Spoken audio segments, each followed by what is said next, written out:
Hello, y'all. I'm back on this exercise bike once again. And this video is a continuation of the playlist Narcissists and Funerals.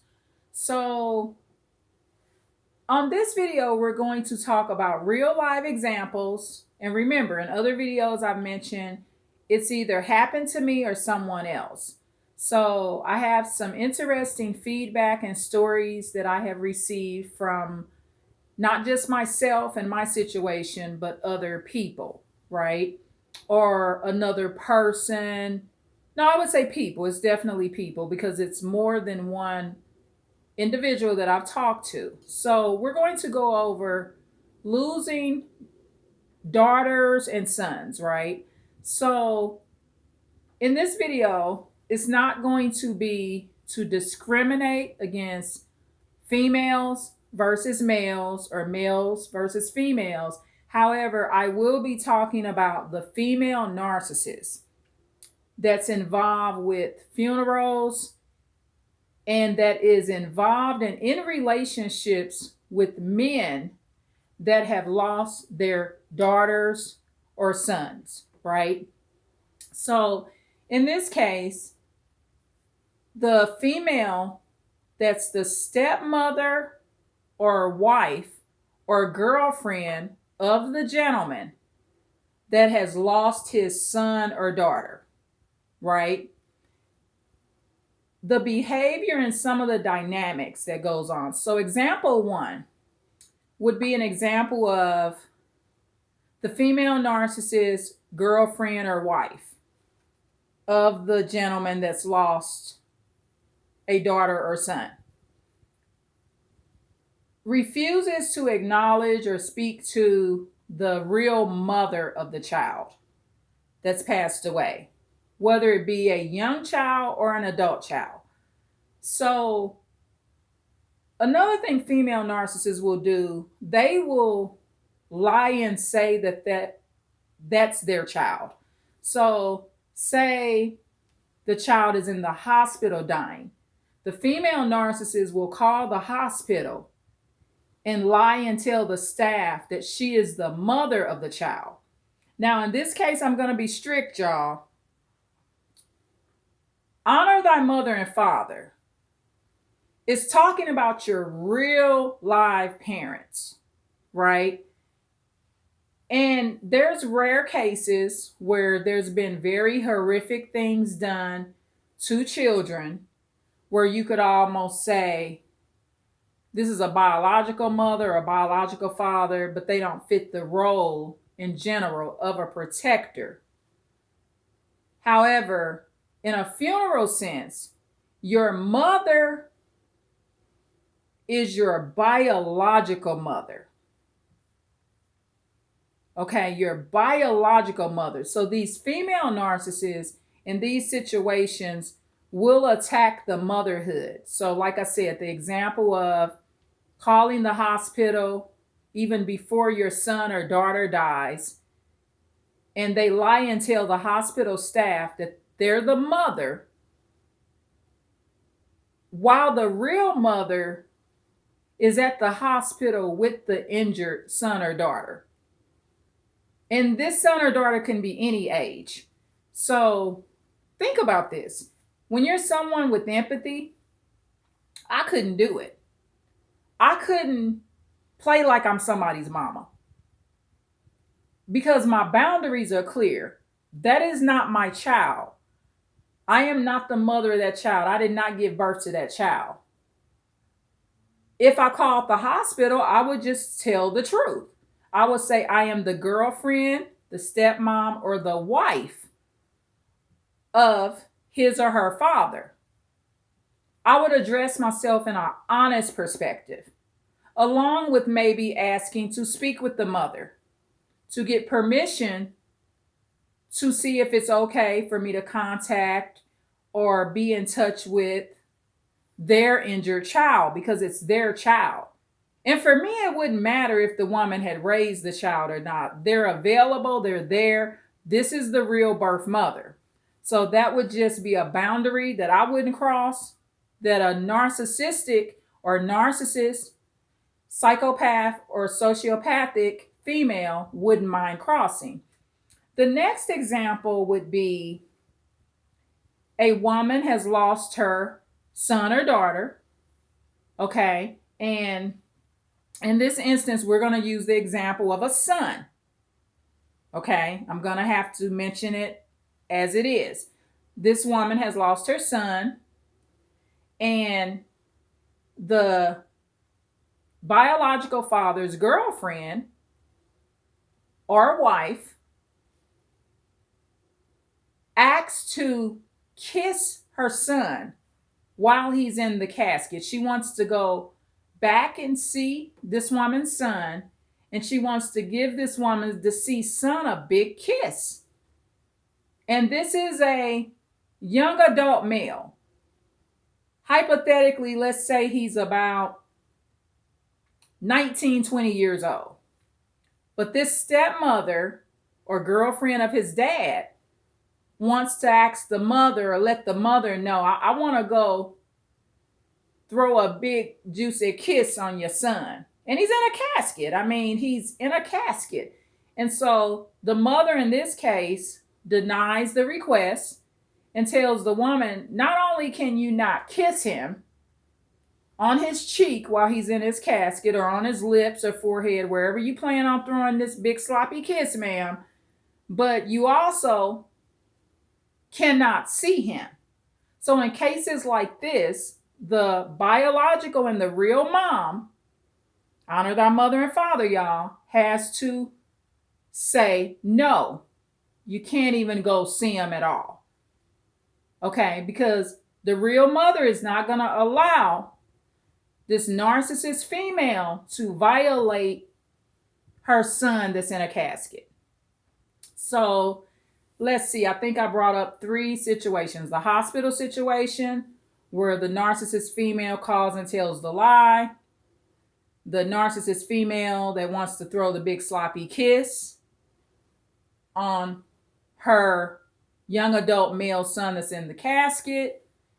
And the other example would be the narcissist female that sits in the service, won't speak, won't acknowledge the real mother. Oh, and in this case, this narcissist female that sits in the funeral next to the biological father, she's the girlfriend, or she's engaged, or could even be the wife of this biological father of the adult child that is in the casket. She will not say one word to the real mother. However, at the burial site, this narcissist female is bold enough to start giving away and taking pieces of the bouquet that's on the top of the casket, the roses or carnations. She begins to take the roses, flowers, and carnations, and she just starts randomly giving these out, while the biological and real mom is standing right behind her watching her. And another thing, y'all, a lot of times when these situations happen where these narcissist females are doing these things and it gets out of hand, violence occurs. This is why you have these situations at these funeral homes and at the burial sites where you got people getting their behind whooped, right? But what a lot of people will do in these situations, they can read the behavior of the biological mother, so you will have protectors. So in this case, like with the woman grabbing, the narcissist female grabbing stuff off of this woman's daughter's casket. We're going to say this real mom has lost her adult daughter, right? So while the narcissist female is grabbing stuff and just utterly being disrespectful and disgusting, emotionally disgusting in this matter, other people may notice it and kind of stop the behavior, because other people don't want the biological mom to get into a fight at the burial. So other people will notice the behavior of the grieving parent and or the grieving mom in this case, and pick up on that and kind of stop the behavior.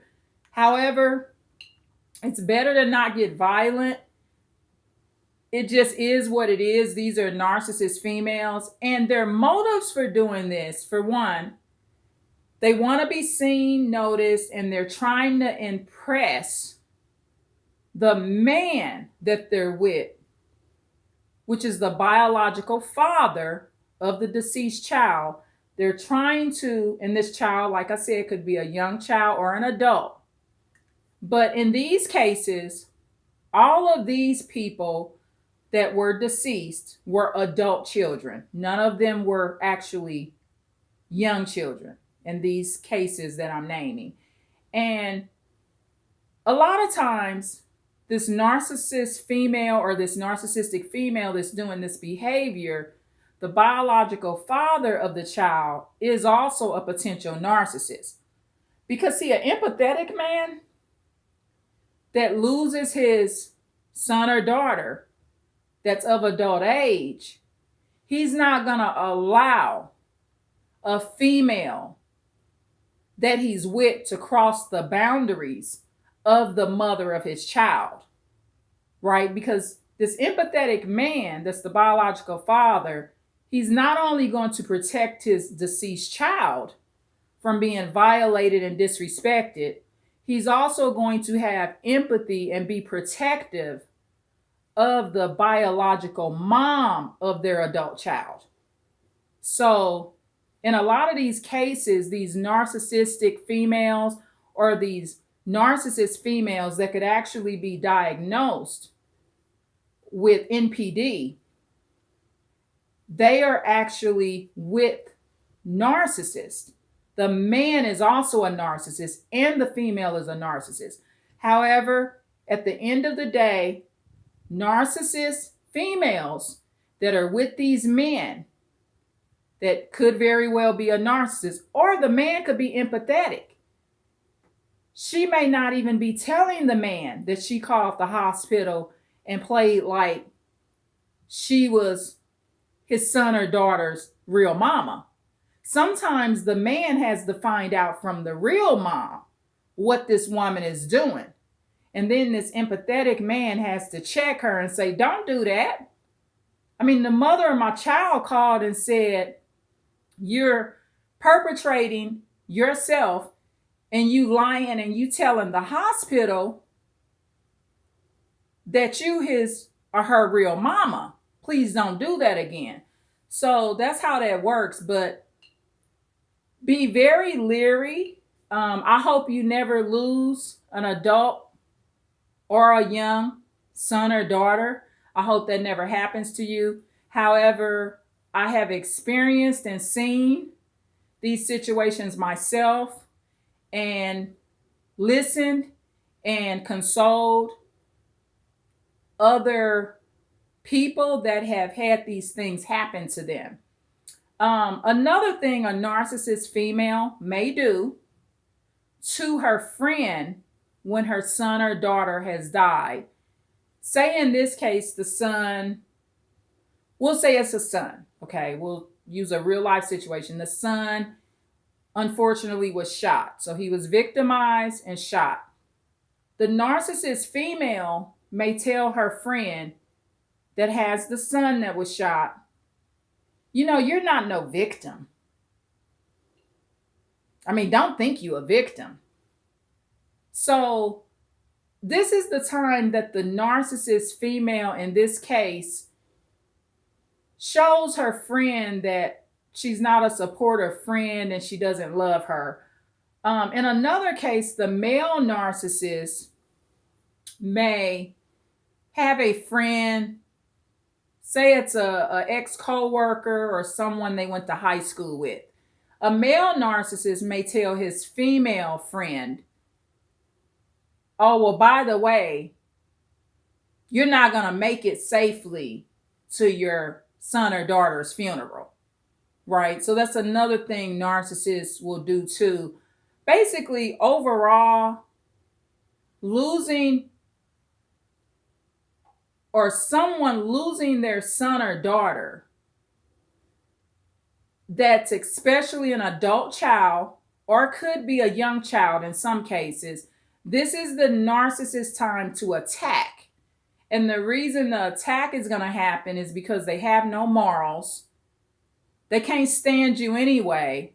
And you're at a very vulnerable stage in your life right now, right? You're very weak and vulnerable. Other things that narcissists will do, male or female, is they will use this time to try to make their come on. So if they struggled with getting you in the bed or getting you to date them and you weren't doing it before, well, let's see if you're grieving enough to fall for it now. Because you may need a little loving on the side, y'all. You know, crazy stuff like that. Like when you're in a grieving stage, I mean, that's usually the last thing that's on your mind unless you're some kind of person that's addicted to sexual behaviors or fantasies. I mean, if you're just the normal, you know, be in a relationship type person, I mean, you losing your loved one should not be triggering like drug addictions or sexual addictions, because hopefully you went into the death of your loved one, that's your son or daughter, with none of these addictions present. However, the male and female narcissists will use this time. Hey, you need a little company? Can I come over? You may get increased phone calls. And this is just how it will work. So be very leery and careful of these situations. Again, real live examples. Okay. So I do a little research and conversing with others to see what their experiences were. And then I share them here, along with sharing some of my own experiences without giving names, right? So I'm always protecting the privacy of other people because people deserve their privacy, right? So anyway, please like, share, and subscribe, and be careful and aware. Don't get violent. And if a situation escalates and you can't get it under control, please never be afraid to get the police involved and have these people removed from the services, right? Like in one example I use, the mom refused to allow that narcissist female to even see the body of her son. Because, hey, I mean, the narcissist telling her right away, you know, I want to go do a kissy cheek. I mean, and that's just such a violation. Like, this ain't your son, right? And like I said, in this case, this woman's son was a young man. Like, no, you cannot kiss my son in his casket, ma'am. I mean, this is reserved for the mom. I mean, it might be something your mom may not even do, because your mom may not want to mess up your makeup or, you know, mess with the body, make your body appear different. Your mom and your dad wants to make sure that the viewing of your body is great and in the best shape and you look as handsome or as beautiful as possible while you're in your casket. Okay. So anyway, please like, share, and subscribe. I've had 19 minutes on this bike, y'all, and be very careful. And now you know how it go down. You just never know what situation you're going to be in. And now this video will help guide you. Some of y'all, it ain't happened yet. And it could happen, or it could happen to somebody you know and you want to be aware, right? Okay. Again, please like, share, and subscribe. Bye.